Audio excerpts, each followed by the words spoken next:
Greetings, Mason Storm here. On today's episode I'm going to be using some sugar alternatives to make some chocolate chip cookies. Stay tuned, see how it's done. For our ingredients we have 1 teaspoon of baking powder, 2 teaspoons of vanilla, 1 teaspoon of salt, 1/2 cup of butter, 1 egg, 1/2 cup of chocolate chip chunks, and then we have 1 cup of our fancy brown sugar and 1 cup of flour. This here is Truvia, and it is a brown sugar stevia hybrid sweetener, and I've tried it on flakes of corn and Fruity Loops as well as some brand cereal, and it tastes pretty good, but I haven't really baked anything with it, so I came up with a recipe to use with it. It's twice as sweet as sugar, so that's why I came up with this kind of strange recipe. To begin our process, we have our mixing bowl, and then we're going to add in our sugar. And then once we get our sugar all into the bowl, we're going to add in our butter. Now our butter, I softened it up a little bit in the microwave and just using the whisk here to get it out. Then we're going to add in our egg as well as our vanilla. Might as well have all the liquids in here that we have, and that'll just make the mixing process a little bit easier. So we'll just kind of mix that all up nice and good, get it to kind of cream out. And you got to kind of beat the whisk to kind of get stuff separated from it. I'm not really a big whisk person. Probably should have used a spatula. I kind of regretted using the whisk, but whatever. It seemed to be somewhat functional. I know people swear by the sword with them, so there's always that. And now we're going to toss in our salt as well as our baking powder, but we're going to run our baking powder through our sifter so that it's all nice and smooth. Perfect.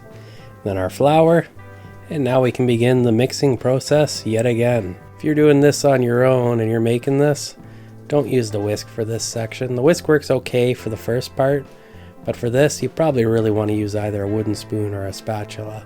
In fact, I'm gonna switch over to that.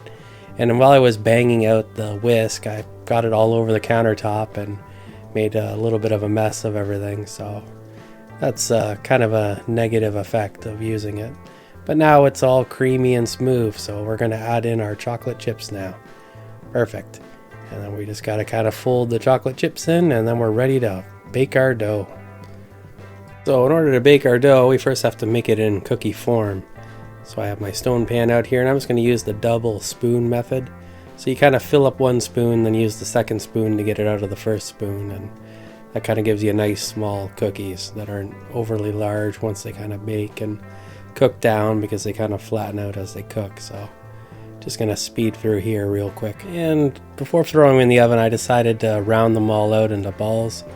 So there we go, let's doing that real quick. And then I still had a bunch of dough left over, so I decided to make the rest of them on another pan. This pan was a stone pan, but the other one I decided to use was a standard issue steel pan, and I just have a sill mat on it. Now, if you're making these yourself, spoiler alert, the sill pad worked a lot better, because the stone pan, for whatever reason, these cookies actually kind of stuck to it a little bit, which was kind of a little bit annoying.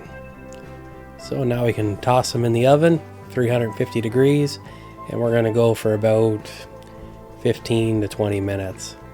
Although if you have an oven that's a little bit hot, it might be less, so keep an eye on your cookies. And here's our cookies freshly out of the oven. They've cooled off actually a couple of minutes, so I was hoping when they cooled off they'd separate from the pan a little easier, but they didn't. Oh, just lost that one. So that kind of sucks. But the cookies themselves taste pretty good.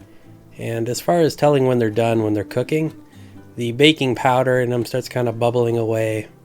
And once you kind of hear that sound or whatever, they visually look different as they're cooking. That's kind of one of the clues you can get for when the cookies are done, because this type of cookie, they look the same when they're like not done and when they're cooked. And if they really look done, then they're probably burnt. They'll be like crispy cookies or something. But either way, this experimental recipe turned out pretty good, and I'm quite happy with these.